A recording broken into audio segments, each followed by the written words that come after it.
Welcome to the Phone Transformer channel.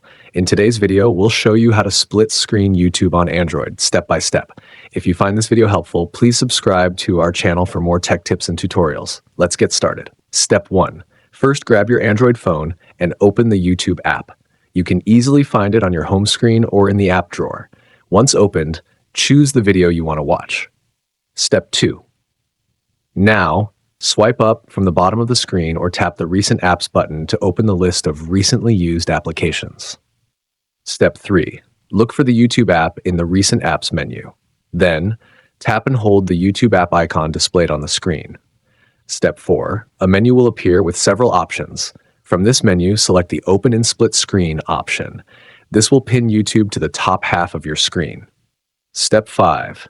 Now, you can choose another app to use alongside YouTube. Scroll through the list of recent apps or open a new app from your app drawer. Once selected, the second app will appear in the lower half of your screen, allowing you to multitask with ease. Step 6. If you want to enable another way to activate split screen, go back to your home screen and swipe out the Edge Panel section. Make sure the feature is enabled in your device settings for quick access. Step 7. To adjust the screen size, tap and hold the YouTube app, then drag it up or down to resize the windows as needed. When you're done using split screen mode, simply close one of the apps or drag the divider to the edge of the screen. And that's it. Now you know how to split screen YouTube on your Android device. Thanks for watching and see you in the next video.